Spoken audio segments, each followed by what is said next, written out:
I'd like to call this meeting of the City of Elkhorn Common Council to order. It's May 19th, 2025 at 5:30 PM. Will you please rise for the Pledge of Allegiance? Allegiance to the flag of the United States of America and to the republic for which it stands, one nation, under God, indivisible, with liberty and justice for all.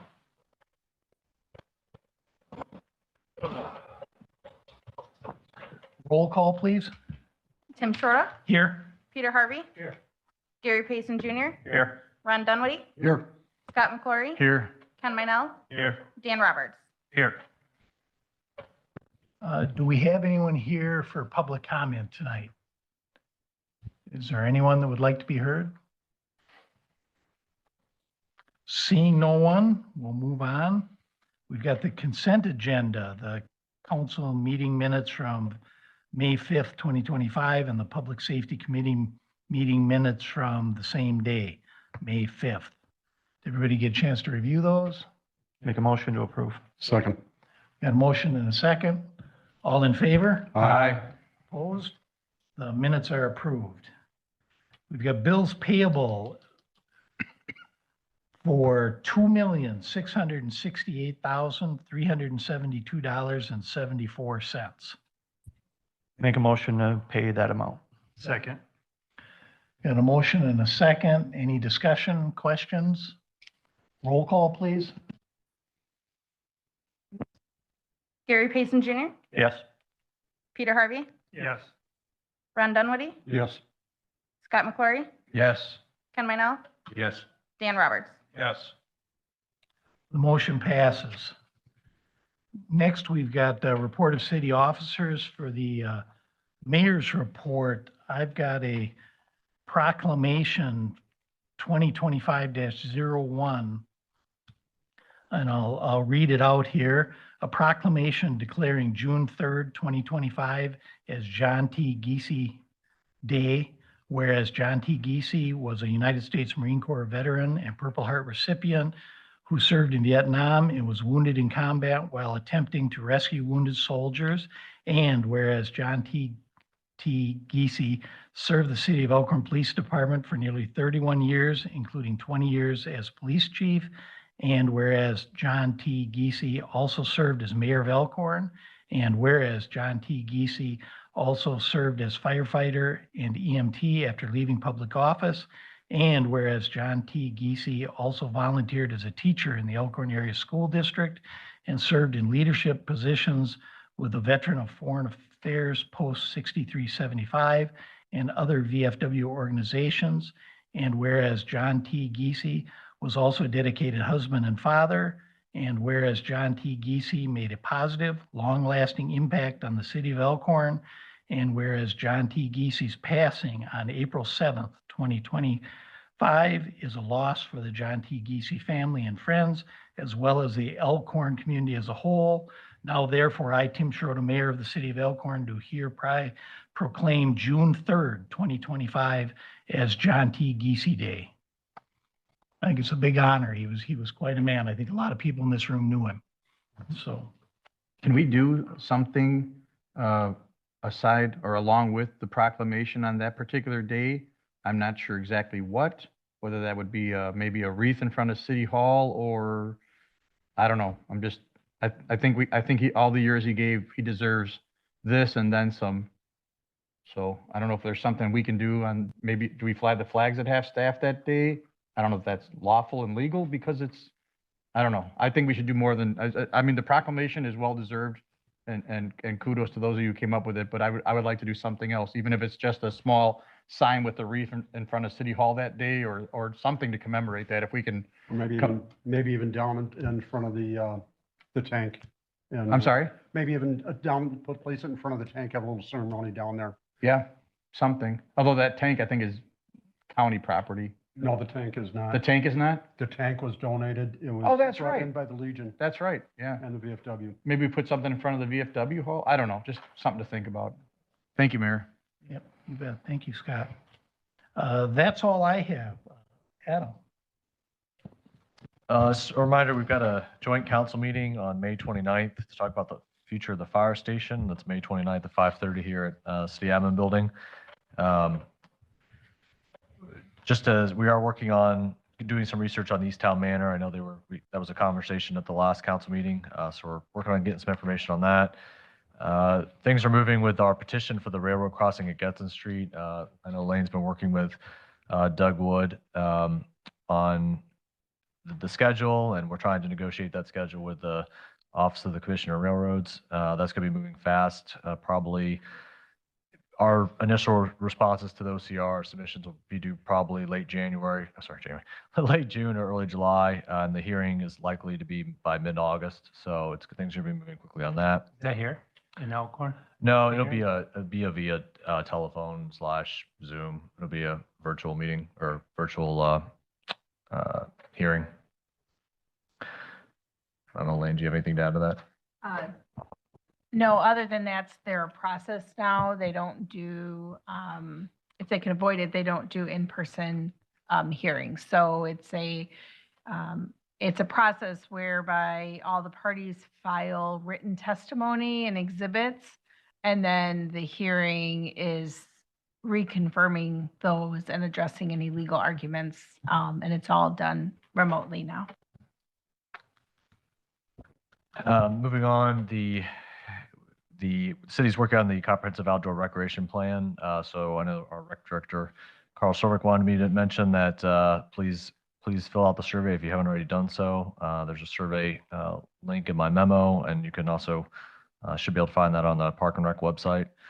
And then do want to thank Katie James and our water superintendent, Nate Steffen, as well as our treasurer, Chris Spregler, and working on trying to finalize the documentations for our grant agreement with EPA. When we got that congressionally directed spending money from via Senator Baldwin's office, that was the good news. The bad news was there's a lot of paperwork that goes with that, and it gets administered through the EPA. So we have to submit a budget plan and project narrative, and so thanks to Nate and Katie for that. I know there's been a lot going on with other stuff in the city, on the water side. So thanks to particularly Nate for finding time to put that together. And then just wanted to mention also in terms of thanks, over the weekend was the Days of Action, and that's where the high school did some good acts around the community, and they assisted here at City Hall. So if you noticed that the mulch has all been nicely laid out around the city. So thanks to the high school for that. Matt, do you have anything to add to that? No, yeah, they worked both here and then also at the library this weekend. So, the city. Thank you. That's it for me, Mayor. Okay, thank you. We've got reports of city boards and community partners. Fire advisory. Nothing to report at this time, Mayor, other than what the city administrator said, meeting next week, Thursday. Okay, great, thank you. The library. I'm going to ask Chad to report there. Thank you. Yeah, I'd like to second our appreciation to the school district for the Day of Action. They did a great job with our garden volunteers. The ad hoc committee has settled on a general plan for the grant project, and bids are about to be started to be accepted for review by our construction management firm. Some items left to make a final decision on are furniture and some of the smaller design elements. The library itself will begin a marketing campaign in early June to share with the community our plans and kind of give an idea of what the library will look like after the project. And principal construction will begin in September of 2025. Thank you. Thank you. Rec advisory. Yes, next meeting is June 11th at 5:30 p.m. here at City Hall. Okay, thank you. The chamber. Good evening. I'm going to pass out one quick thing for everybody. Thank you. I'm doing my double check and due diligence. I know all of you are Elkhorn residents, and except for Elaine, so you can see this one. Thank you. You should have all received one of these in your mailbox Good. at home. If not, I'm checking the USPS to make sure. Corey, I know you didn't get one at home. To make sure that you received it. That is our 25/26 community guide that is also used as a tourism piece. We are very proud of that book. We print approximately 30,000 of them, and we probably only have 10,000 left. in between the 10,000 that are distributed to the 53121 zip code and part of the Geneva National zip code, which is a 53147 zip code. And then the rest have been mailed out to all of the tourism centers, major hotels, Fiserv Forum. We have racks in. We have anything in a lot of different places and in the Dells to promote coming to visit Elkhorn. So this weekend was a really exciting weekend for two facts. It was our spring food truck, and then we unveiled our first community mural. Matt, if you don't mind playing this, we were fortunate enough. Sorry, I'm going to waste 2 minutes of your time. I want you to see this because we've worked very hard. This was the rendering that we went off of. And here's a time lapse of the event. We were fortunate enough to have a camera across the street in the old, in the QPS building in the second story. Dan Formakis allowed us to put that in there. So you can see the framing. And there's a lot of questions. I've had some questions about it. Why didn't we paint it on the building?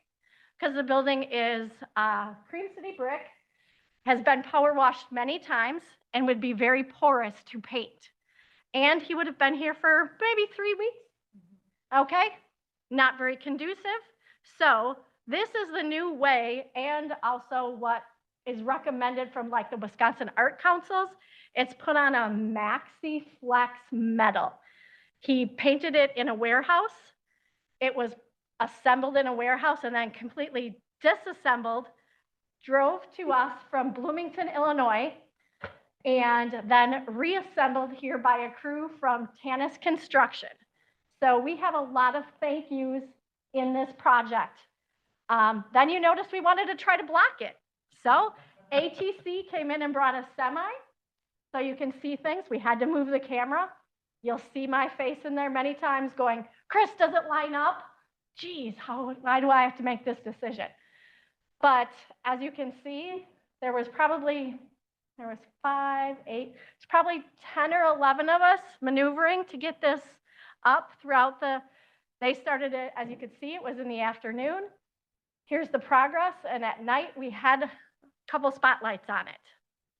So it's the progress that it took. This is a progress that took 15 months in the making. We are extremely fortunate. We had an angel donor come forward to pay for this first mural, but we do have sponsors in this mural to create a fund to continue going forward. So it highlights Doosterbecks, Evergreen, Walworth County Fair. The apples and the strawberries are like Apple Barn, but everybody can have that. It also has the Southern Wakes, and here's the unveiling. Instead of move that bus, it's move that truck. So all of our main people that were involved in this are standing there as we move the truck. We do have one final request, and I know Matt's going, I'm working on it, I'm working on it. That 2-hour parking sign, 10 minutes south or 35 feet to the north. Because once that's moved, I have a complete view of it. So we're hoping this spearheads a lot of activity. We already have another property that we're meeting with Wednesday. And trust me, we now drive around Elkhorn and look for places that we could possibly put this. I know there was some question about, let's say, the vibrancy of it. It's bright, but it's supposed to be bright. We want to bring people there. It has been coded. Somebody had a question about graffiti. It has been coded with a special, I don't know, coating that if it gets spray painted, there's a chemical that we can use and we have a contract with Dean and Katie from someplace else to get it cleaned. The Elkhorn Chamber and the Elkhorn Foundation will be taking care of this mural. So you have no worries. There will be some lights in the next week or two, hopefully, placed on the top in between the windows to highlight it better at night. I don't know, what other questions can I answer about the mural? The depiction, and if you look at it, somebody goes, you did a really good job. where we had the elk and then the horn at the end, Elkhorn. So there's a lot of little hidden gems in there. They're also above where that bench will be. There will be a QR code and a little sign placed to let everyone know about how the mural came about, why we did it, and also the attractions that it highlights. It's a tourism piece also. So they can just scan that QR code, boom, it's going to take them to our website that's going to talk about this. So we're extremely excited and thrilled, and we have to thank every single department in the city of Elkhorn had an impact in this. Whether Nate knows it or not, we had to have water meters moved. And actually they go, that's good, we're upgrading them. We can move to the front. So we have every, DPW, water, the police, everything was involved.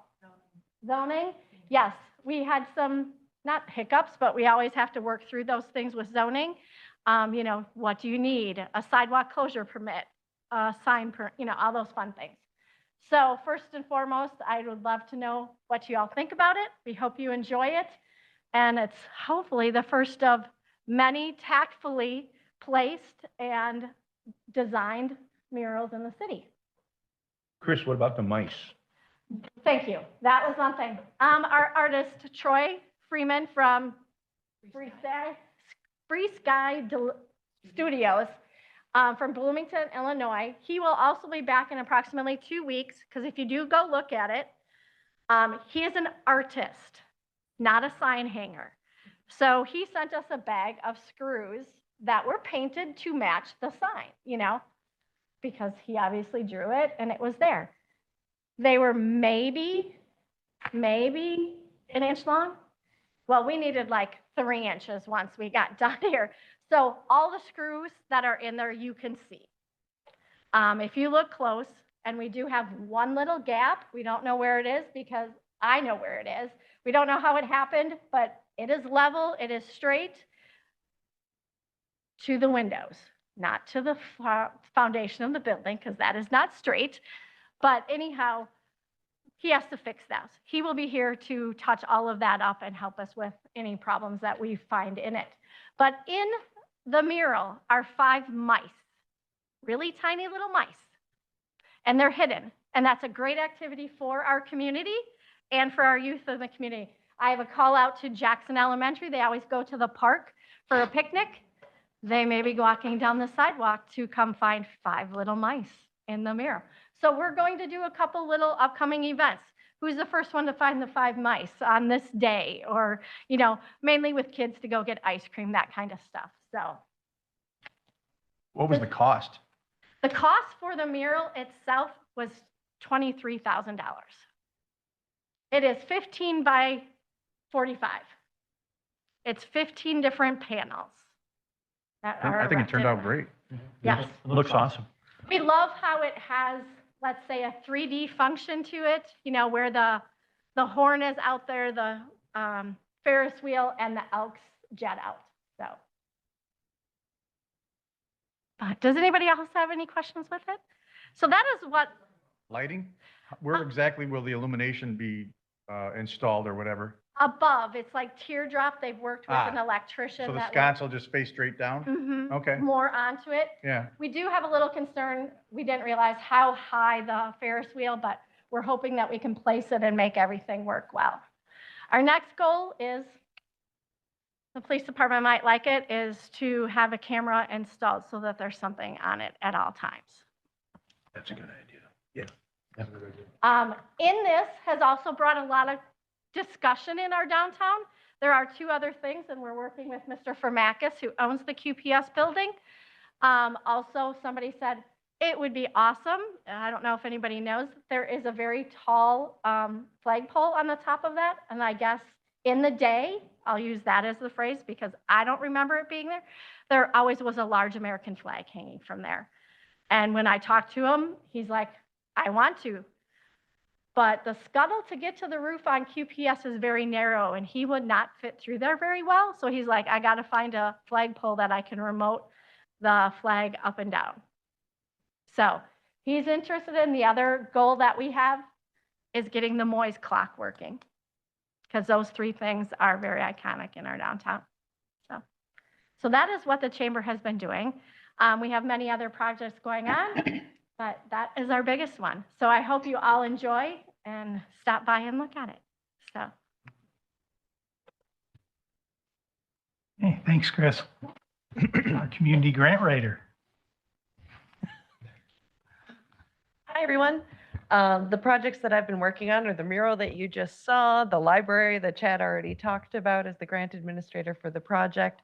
But really what the mural I think highlights is what I've been working on the most. In the downtime since the state and federal government have really slowed down grants at this time, I've been filling that time working very locally in the community, one-on-one with our property owners, especially on South Wisconsin Street. The EEDA Building Improvement Grant is really, I've got 8 projects right now that I've been working on applications. South Wisconsin Street is really going to look different this time next year, and I'm very excited for you all to see the efforts of our property owners, the EEDA, and it's really neat to see the community engaged and caring about downtown. So I'll be talking about that with you later this summer once we have some good before and after pictures taken. Right now, we're in a race to keep costs down on these projects and get deposits down before tariffs take place. With the windows in particular, the costs are really going up. So we want our property owners to capitalize on the costs now. So the other thing I wanted to mention is a grant that I won last year in December, I finally get to talk about. We were awarded $25,000 for the Elkhorn Area School District for the middle school. They're putting in a fabrication laboratory. That is 3D printers and smaller scale CNC machines. The purpose of that is we have such a great program already at the high school. What they're hoping to do is accelerate their learning by giving them basic skills at the middle school level. So by the time they get to high school, they can start youth apprenticeships earlier for those students that are interested. It did require a 1-for-1 match. People are always interested where the school district gets their match from. It actually came from a grant I wrote a year and a half ago from a private foundation. They gave the lion's share of the funding, so nothing came out of tax dollars. It was grant for grant money. And the last portion was Erica Card. She won the Coles Teacher of the Year award and gave her funding that she was awarded for that to finalize the match. So I think that that really exemplifies what our Elkhorn teachers are about and what they try to achieve for our students. And that's my report. Thank you. We'll move on to unfinished business, a discussion regarding water testing of wells at the Centralia Water Treatment Plant and rehab of the Centralia Water Treatment Plant reservoir. Nate, you're chomping at the bit to get up there. Yeah, I know. I gotta call some baseball here real soon. No, good evening, everyone. So a little update on Centralia. Well 6, well 4, they're still offline. Centralia plant's still offline. Late in the day, Friday, let's say almost Friday evening, we did get the cost estimate back for the lab testing that's needed. Came back at less than $800, so we're in the process of putting a PO together and get the supplies here. So hopefully we can get the samples taken either late this week or early next week. And it'll take 5 to 10 business days to get those results. So that's where we're at with the testing. Thursday, 2 weeks ago, both came in here. We did a bunch of in-house testing just to verify that there was nothing mechanically or air pockets in the pipe, that this is coming from the aquifer. Feel very, very confident about that. Still don't have all the fun facts for whether rehab versus new, but that's in the process of. We're still working with 2 different vendors to get plan specs and a bid package quote, try and get the overall cost of whether to reconstruct or build new, so we can see the comparison with that. Some of the stuff has started to roll in. The hopes is by the end of this week, we'll have all of those quotes in for that. But I'm also looking at the aerator that hasn't been working for, I believe, 2, 3, 4 years now. So a rehab cost on that. We have a vendor coming in on Thursday to take a look at that. I've been told they're working on budget numbers based on our inspection and pictures that we've shared, along with a plan sheet. So hopefully we'll have those in later this week. And then also working with trying to get some cathodic protection, either via actual cathodic protection, or I've been working with one of the vendors that's providing the quotes.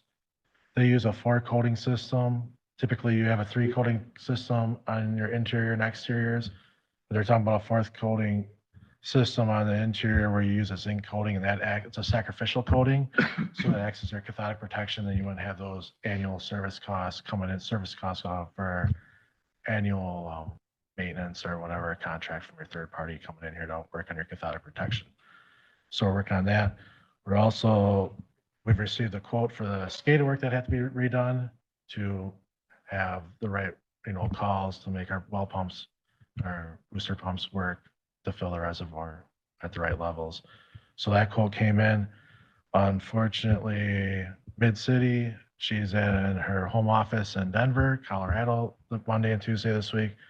So I'm trying to get site work costs here in effect so we can look at the overall cost of tying back into the reservoir.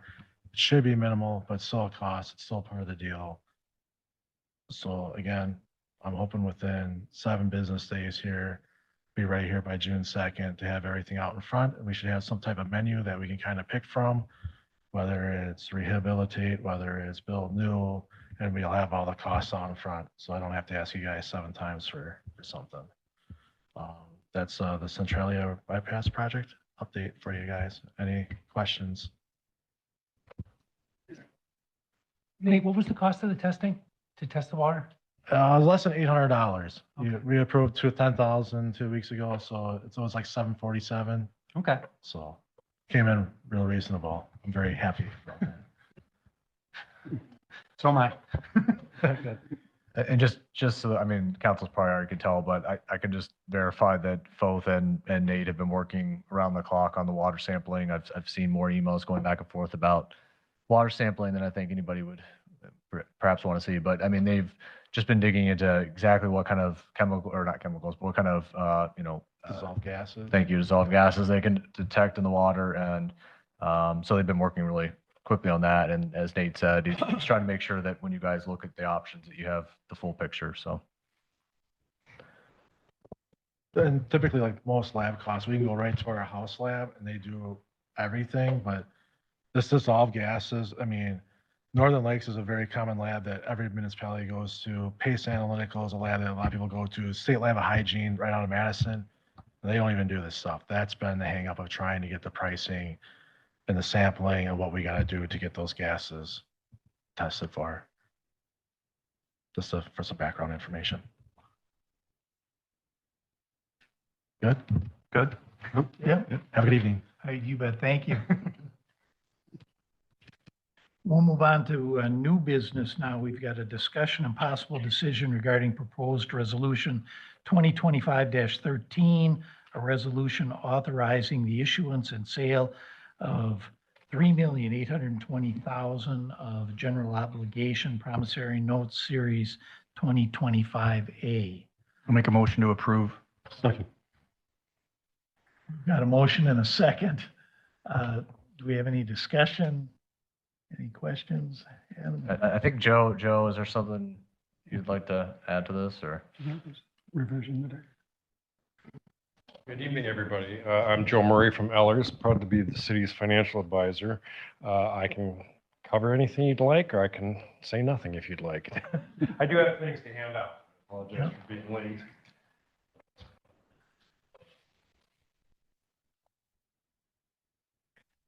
Handing out our sale day reports. This summarizes the results of today's sale.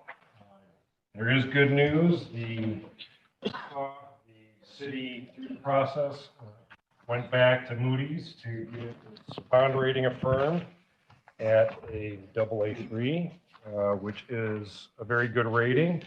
I don't know if you've heard over the weekend, the Treasuries got downgraded from AAA to AA1, so you're only 2 notches behind the federal government. So that should hopefully make you feel better.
handed out are, as I said, the sale day reports and a copy of the credit rating report.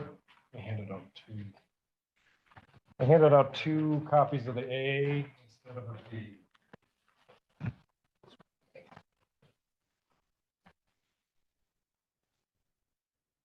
One pager is the credit rating report press release from Moody's. It summarizes their findings to support the AA3 rating.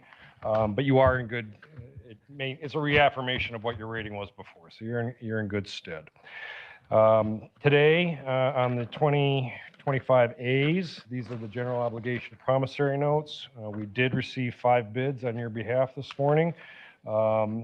The low bid came in from R.W. Baird. The second place, or the cover bid, came in less than 1 basis point behind it, and a basis point is 0.01%, so it shows it was very close.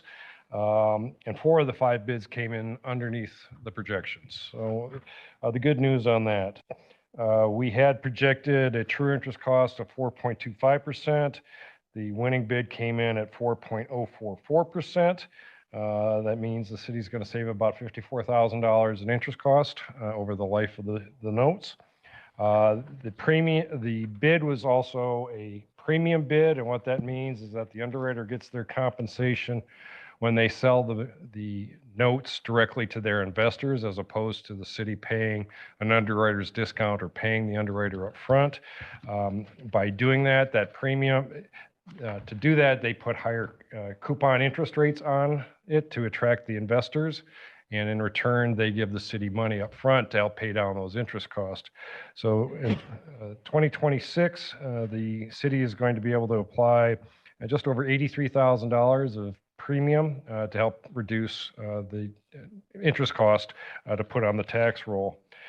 When we structured this, we had anticipated a minor increase in your debt service tax rate from $2.56 per $1,000 of equalized value, up a penny to $2.57. But with the lower bids, it's going to hold flat at $2.56. So there's not going to need to be a tax increase associated with debt from this issue. As the premium bid, it also allowed the city to keep just approximately $60,000 of note funds that it can use for any project cost overruns that might come up during construction. So good news happened on the A's. We recommend that you award the sale of 2025 A promissory notes to Baird at a true interest cost of 4.044%. You want me to cover the B's at the same time? Yeah, might as well. Go Okay. ahead. Thank you. The second handout is the sale day report on the Series 2025B. These are the sanitary sewer revenue notes or bonds that were issued. Today, we received 4 bids on your behalf. This was not as tightly grouped, as you will, not as quite as much interest or competition, which is not to be expected. General obligation debt gets the most interest. This is revenue debt that's supported by your sanitary sewer revenues. That's the source of repayment. So it has not as much interest, and it has a higher interest rate. We had projected that it was going to come in at a true interest cost of 4.6%. It came in at 4.53%, roughly 7 basis points lower. It's not as big as the general obligation savings, but it is a savings, and it'll save the city about $2,100 in interest cost. I did want to note that the structuring and the bids that came in, it does have the city at a coverage of 1.28 times. You have to maintain your net revenues in your sanitary sewer system at least 1.25, the annual debt service. With this issue, it's at 1.28, so you'll need to keep a close eye on your sanitary sewer rates going forward, because you need to maintain that 1.25 times coverage every single year. So it's something to keep in mind as you move forward. And we recommend that you award the sale of the 2025B to BOK Financial, that's Bank of Oklahoma, at a true interest cost of 4.533%. And happy to answer any questions about either one. Thank you. Does anyone have any questions? No? Okay. I believe we have a motion on the floor for the 2025A bonds in the amount of $3,820,000. Any discussion or questions on that? Roll call, please. Scott McClory, Yes. Ron Dunwoody, Yes. Peter Harvey, Yes. Gary Payson Jr., Yes. Ken Minell, Yes. Dan Roberts. Yes. Motion passes. Next, we have the 2025B bond issue. Do we have a motion? That one? Make the motion. Second. Got a motion and a second. Any discussion? Roll call, please. Gary Payson Jr., Yes. Ron Dunwoody, Yes. Peter Harvey, Yes. Scott McClory, Yes. Ken Minell, Yes. Dan Roberts. Yes. The motion passes. Next, we have a discussion and possible decision regarding proposed resolution 2025-15, a resolution amending the 2025 city budget. Who's got this one? Adam? You want to take it? Yeah, I mean, this resolution addresses three amendments. One is to document the amendments that the council or changes the council approved earlier this year with respect to some wage changes and compensation. Two, it addresses a mathematical, calculation error, a small one, but one that's significant. We basically have to reduce our revenues and expenses by $4,000, 4217 to be specific, in order to qualify for expenditure restraint. And that had to do with when we reduced at a line item in the fire department budget, we forgot to correspondingly account for the fact that you have to get less reimbursement from the town. So it was just it was an oversight. So it's going to address that. And then the third part was the electric department is getting ready to receive some transformers that they ordered back in 2022. So in order to pay for those, they're looking to hold off on two projects that they are okay with pushing back for future years, as well as rather than getting a bucket truck, they'd rather substitute that for or get a quote unquote backyard machine, which is basically a smaller bucket truck that operates on tracks and is able to maneuver more in smaller places. So those are the three purposes for the amendments in the resolution. I make a motion to approve. Second. Got a motion and a second. Any questions or discussion? Roll call, please. Gary Payson Jr., Yes. Peter Harvey, Yes. Ron Dunwoody, Yes. Scott McClory, Yes. Ken Minell, Yes. Dan Roberts. Yes. The motion passes. Next, we've got discussion and possible decision regarding proposed resolution 2025-16, a resolution amending Elkhorn Police Department's policy manual to adopt commentations and awards policy. I make a motion to approve that. Second. Got a motion and a second. Any questions? All in favor? Aye.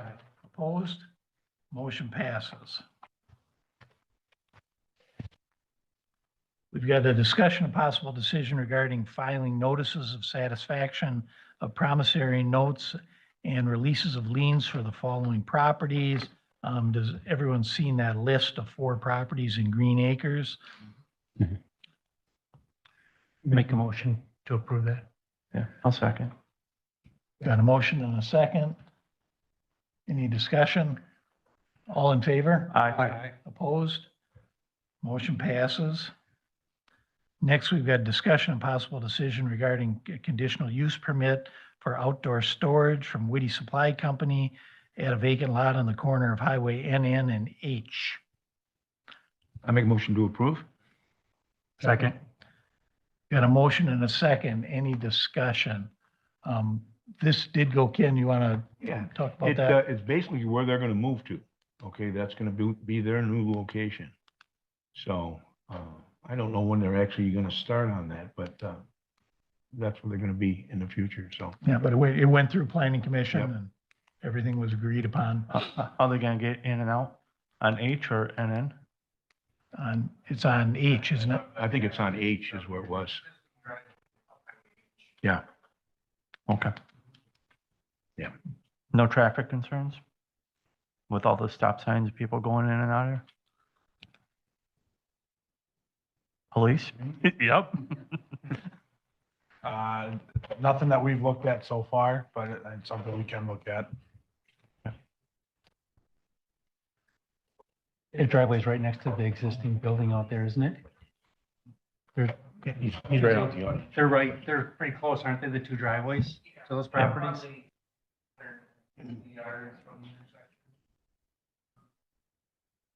Yeah, I can see that right there. Right. That should be all right. It's gonna be.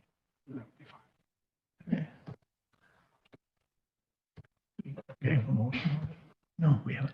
So we'd be looking, did we have a motion? Yeah, you got a motion in a second. I think we might want to amend it to include all the conditions on there. I'll do that, yes, for the conditions to be included. And who seconded? Yeah, I amend my second. Great, thank you. Any further discussion? All in favor? Aye. Opposed? Motion passes.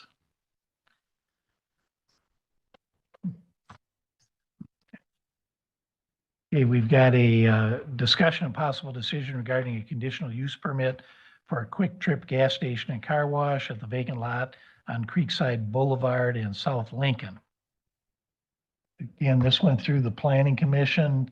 Ken, you want to jump in there? Yeah, you know, it was our second meeting on it, and we chose option 3, I believe was the big thing, you know, getting in and getting out in the area. So it was approved with the conditions that are listed, which there is a healthy list. Both parties agreed. So I think they want to start on that right away. As a matter of fact, I think they're burying stuff out there right now, utilities, some lines. Is that? I think that's actually part of the underground project that the electric department was doing. Okay. As part of our repayment agreement, not repayment agreement, but doing it on behalf of ATC or for ATC, and then they're reimbursing us. Right. So, Quick Trip is available via Zoom too, if anybody has any questions for them. Make a motion to approve, unless there was a motion. No, with the conditions? With the conditions. Yep. Second. Got a motion and a second. Any further discussion? All in favor? Aye. Opposed? Motion passes. We've got discussion and possible decision regarding proposed ordinance 2025-13, an ordinance to approve specific implementation plan for commercial lot number 2 of Creekside Community Development, a planned unit development overlay district located on South Lincoln Street, Highway 67 South at the intersection of Deer Road for the use of a gas station and convenience store for Quick Trip. Make a motion to approve. Second. Got a motion and a second. Any discussion? All in favor? Aye. Opposed? Motion passes. Next, we've got discussion regarding the possibility of constructing a joint police, fire, and judicial building. This is for discussion purposes. We do have, as of next Thursday, we have our joint meeting with the towns again. So we just kind of wanted to throw this out there and see what the feeling was. Pete, you asked for this. All right. I'll let you start off. So, I'm not talking for the county at all, but I did, watch one of their building assessment and future study use about the government center downtown. It was in June of 24. They had a consultant come in who did a, study of putting a new building up there, putting a new building up there, leaving the police station, putting a new building on the county grounds, or rehabbing that building. The most expensive cost was rehabbing that building. That building has a lot of issues. And my concern with this was, while we're talking about a fire station, we're going to need to be talking about a police station, and then not too distant future. The police have a contract there through 2034 currently. But that building's kind of a mess. Their HVAC, mechanical, electrical, plumbing is all past their life expenses. The roof needs to be replaced. The roof leaks over at the police station now. The windows all need to be replaced. The panels are failing. I just think that we need to be aware that at some point the county may say, we want out of the downtown building. And I think if they did that, and even if they tore the east portion of that building down and left the police station where it is, we'd be looking at millions and millions of dollars to rehab that building. And so I just wanted to kind of bring that up, make us aware of it, hopefully. Adam, didn't you attend a meeting or something where they said that they weren't going to do anything after, I recall something like Yeah, that. and I mean, we've had conversations with the public works director over there, as well as we've been told via other, I don't want to say third-party sources who have communicated to us their conversations with some of the commissioners, that at this point, they just haven't made a decision one way or the other. They're sort of, they don't want to move out because they don't want the cost of moving out, but they also don't want to spend the money to rehab because they've got these $1 million investments they'd have to make. So they're just kind of at a status quo, not wanting to really make a decision one way or the other.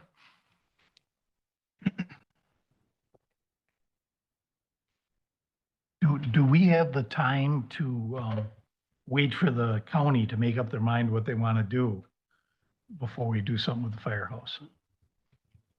I don't think so. No, I don't think so. And also, I saw Katie earlier. Oh, she talked about, about some grant opportunities for combining a police and fire station. And that's why I sort of thought maybe we should look at that as an option anyway, if we're going to have to do something with the police department in the not too distant future. Maybe we could get one building with 3 things in it. And so.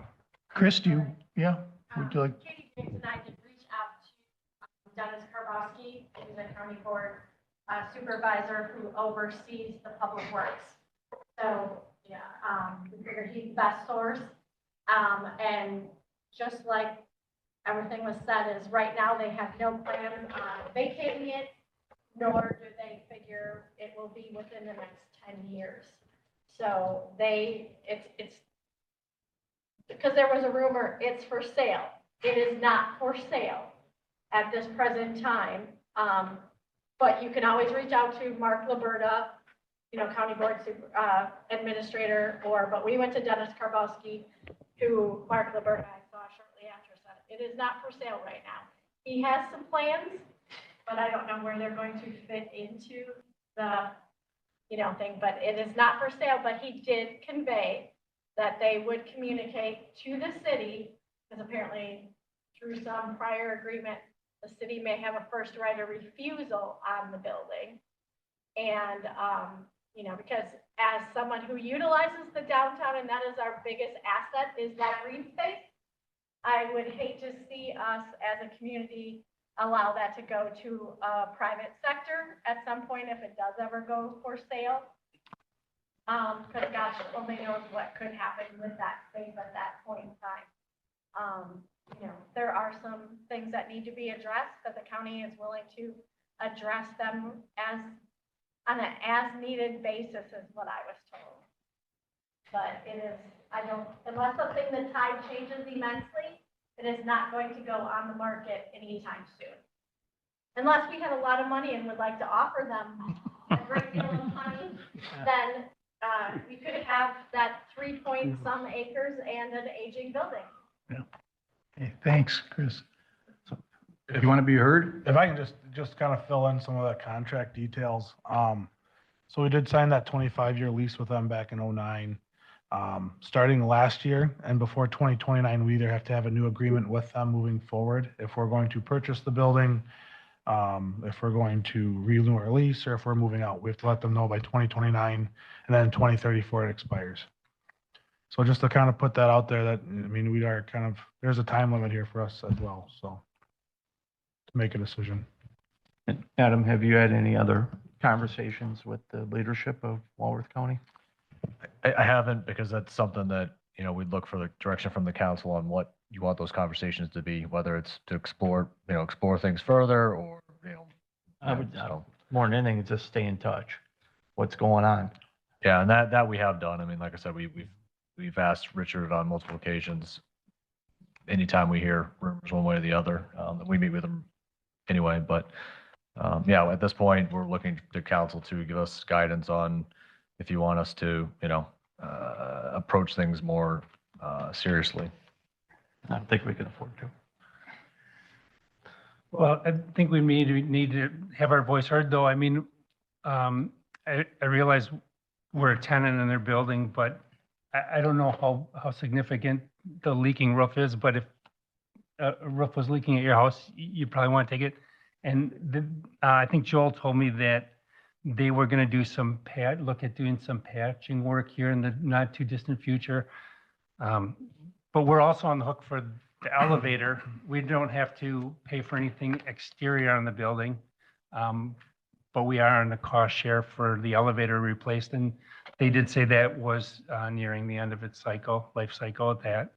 And they projected that at $1 million and our cost at 40%. So we're going to be sticking money into that building. We don't own the building. Right. We don't own the property.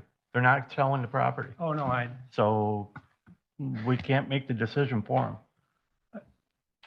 I think we've got to be aware, though, that in 2029, we have to start making plans. Before Is that then, what we you're have to saying? have, we have to have one before 2029, according to our agreement with them. Whatever our plan is going forward, if we're going to renew, buy, or if we're moving out. I can't imagine that you guys in 2029 are not going to want to at least extend through 2034.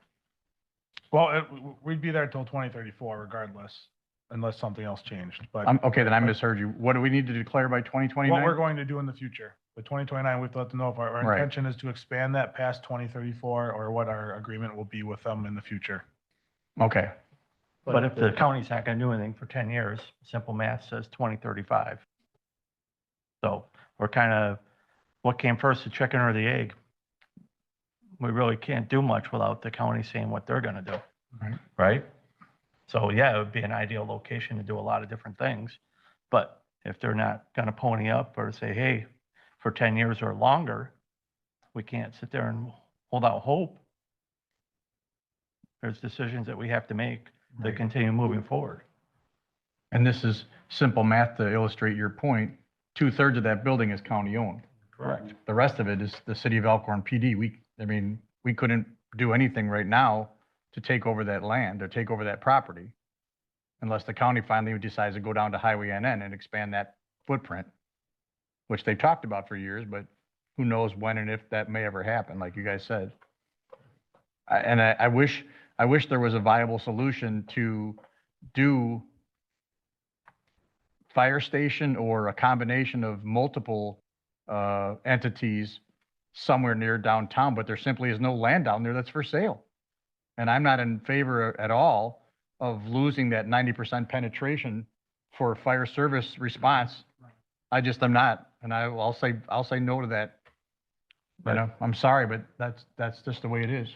I think along with Scott, that we know that we have to start now, Mhm. getting that fire station up to the quality so that, we have people staying there, the kitchen, we've gone through that, a couple of times. So there's, we can't put it off like 5 years from now and say, we're going to build this super building. We got to do something with that fire station now. Mhm. Well, And that's why we're meeting with the townships. The whole purpose of that was to Right. bring them in. I mean, I agree for the future of the police department too, but I think we got to concentrate on fixing up the firehouse that we have and trying to make it as good as we can where it's at. Right. Because you're right, it's in the right spot. There's no doubt about it. It's in the perfect spot. Unfortunately, the current owners aren't giving it up. And otherwise, it would be perfect. Absolutely, it would be perfect for a fire station, police. It'd be a whole perfect center. But they're not giving it up. And I don't think the city has all sorts of money to throw high dollars at them just to get it. Because then we got to figure out how we're going to do it, pay for everything else afterwards. So it'd be a great idea. It is a great idea, but It's the wrong time, unfortunately. I guess the only thing I would sort of add is that I get the sense that the county is really split on what to do. And I think, obviously you never know when commissioners are going to change. So obviously the opinions of the board may change. So there's that factor. Would they make a decision or be more inclined to proactively move out if they knew that the city was interested? They might. I mean, if the city had went to the county and said, look, we are more seriously interested in this, and how do we make this happen? Would that expedite the process and get them to commit? I mean, I know one of their options, at least one of their options during the study that Alderman Harvey talked about was basically just give the city the building because they wanted to, move out. So I know it's something that they were actually, contemplating when they did the study. Just on the flip side, the challenge is realistically practically if they were to move out, they're going to have to get a new building designed quickly out by Lakeland. They're going to have to move out. And then it's like, how do you then? So there would be logistically a lot of problems. All I'm trying to say is the county might be swayed to make a decision sooner if the city pushed, to say, hey, we really do want this property. It's still going to be years. Yeah. This is going to be years. This isn't something that's going to get done in 6 months or even a year from now. It just doesn't happen that fast. It doesn't. And I'm obviously, yes, fire station definitely needs attention quickly. I think we all know that. One thought is that as far as the financial side of it, quite a few of the communities in Wisconsin have had joint public safety facilities have been able to get congressionally directed spending, which is, what we benefited for on Lakeland project. So, I guess one advantage of taking a couple years to, I'm just saying if a joint public safety project did take, some years to mature, it would give us time to get a congressionally directed spending application in, approved, and go through that process. So in terms of if you're looking to find the funding for that, having additional time would be beneficial. But the downside being is what do you do with the fire station, in the short term? And there's no guarantee you're going to get congressionally directed spending.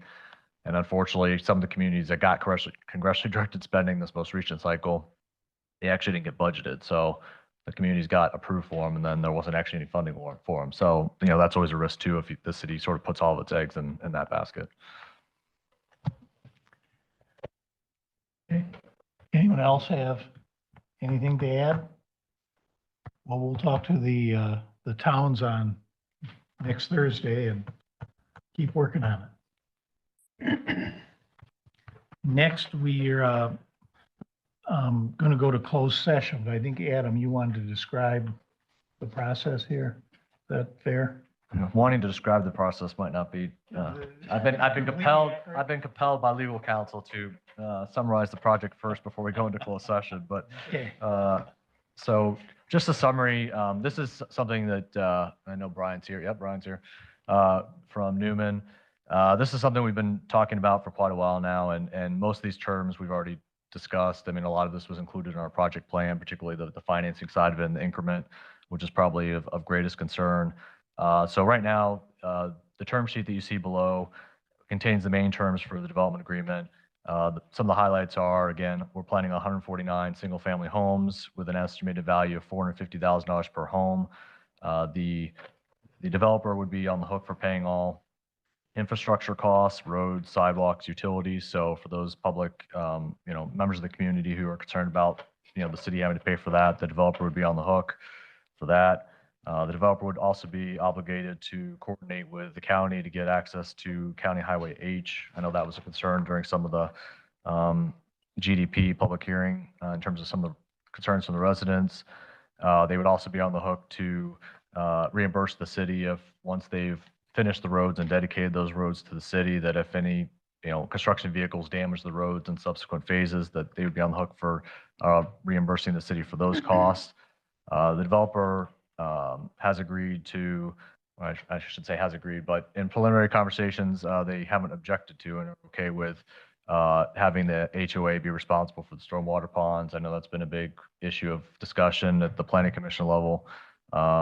And they have said that that's what they're used to with the other projects. So they'd be on the hook for that. And then the city would have the option to, if the HOA falls through, would be able to potentially assess the property owners for the cost of doing that work.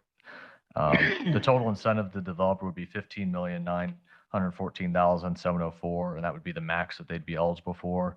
That's very close to the 16 million that we estimated in the project plan. So that number is what we already had at least included when you guys approved the creation of the TID.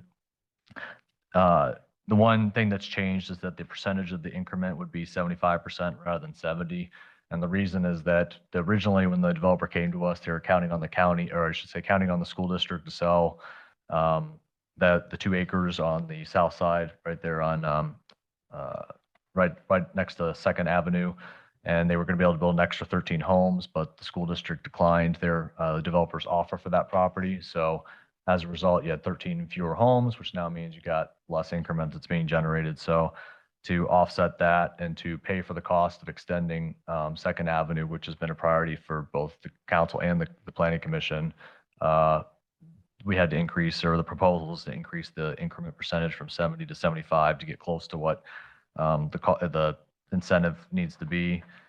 There wouldn't be any minimum value requirements in terms of qualifying for the increments, because the reality is if the developer doesn't do the work, they don't get the increment. So there's not like a minimum number of homes they need to build, because they're not going to have any, if they want to make, if they want the project to be financially feasible, then they're going to have every motivation to build the homes, get the project moving forward. One thing that is, important to be aware of is that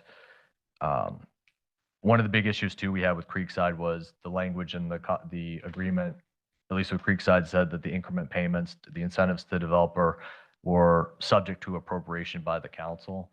And I know Creekside was pretty upset about that, but they ultimately did relent on that.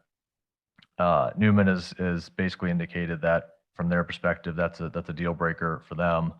And so the proposal would be to not have the increment payments subject to appropriation, meaning that if they meet the, if they build the houses and they generate the tax increment, then they get the incentive from that increment. It wouldn't have to be where every year the council would have to say, yes, we hereby, are approving that payment. So if that were the case, then it does, according to Corals of Brady, and certainly I know Jacob should be getting online here soon. I don't know, Matt, if you see him in the waiting room. Because we're not in closed session, Oh, okay. So legal counsel from Corals and Brady will be available in closed session to answer your questions about this. But as a result, because if the city is committed to paying this increment, then it would be, from Coral's perspective, it'd be treated as basically an obligation debt of the city. So it'd be perceived as going towards our GO debt limit. So that would be obviously different than what we did with Creekside. Now, the one thing to keep in mind with that is that we've structured it, or the proposal is, the way it's been structured and the way the conditions are, each obligation to pay would be conditioned upon the prior MRO being paid. So what I'm trying to say is, if we're going to give, let's say, $16 million to the developer and it's spread out over 6 phases, then each phase is about $3 million-ish, let's say. And so we'd only have a $3 million hit on the city's debt limit at any one time, because none of the other payments or none of the other MROs would be in existence until the one has been paid off. And that's just to limit the impact on our debt limit. The other thing to keep in mind is, even though this is going to be built in a TID, any development and any value that's created actually does increase our debt limit. I mean, I know normally new construction in a TID district doesn't help us from a net new construction perspective, but it helps us from our debt limit. So as they build homes and as they generate increment that we then have to share with them, we get the city's equalized value goes up, and therefore debt limit goes up. So the more houses they create, the more the debt limit will go up, which then would offset the impact of having that $3 million obligation would then obviously go down, and then over time would be largely minimized. So that's one of the big changes, at least in this development agreement, as opposed to what was proposed with Creekside. And like I said, Jacob can tell you or talk to you more about that in closed session.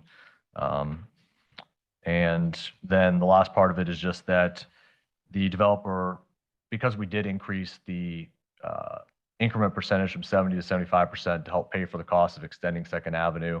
If in the future, the school district did decide to sell those 2 acres to the developer, and the developer did then end up putting homes in there, they would pay us back $30,000 per lot that they developed. So we'd get reimbursed that amount. So those are some of the main highlights. This is on here for closed session, to be able to talk about the negotiation strategy, with the terms we've just talked about, as well as to get, feedback from, Jacob as well. So,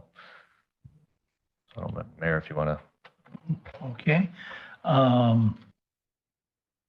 So our closed session here, the common council may entertain a motion to go into closed session pursuant to Wisconsin statute sections 19.851E to deliberate or negotiate the purchasing of public properties, the investing of public funds, or conducting other specified public business whenever competitive or bargaining reasons require a closed session. And the item we're going to discuss is to discuss terms for a proposed development agreement with Newman Development for development of the Sugar Creek Ridge Home Subdivision. Do I have a motion to go into closed session? So moved. Second. We've got a motion and a second. Roll call, please. Ron Dunwoody, Yes. Scott McClory, Yes. Peter Harvey, Yes. Gary Payson Jr., Yes. Ken Minell, Yes. Dan Roberts. The motion passes, and we will be reconvening into open session. Okay, we're back in open session. It's, we used to say the time, 6:25. 7:25. What's that, 7? 7:25. 7:25, I wanted it to be 6:25. You wish it was 6:25. Exactly. And I believe we have a motion to make in regard to this issue. Okay, all right. So the motion is proposed to be, and you can decide if you want to make it or not, move to authorize the administrator to continue to negotiate with the developer on the proposed base terms consistent with the direction given in closed session. I'll make that motion. Second. Got a motion and a second. No. No. Any discussion? All in favor? Aye. Opposed? Motion passes. Motion to adjourn? So moved. Second. All in favor? Aye. Aye. We're adjourned.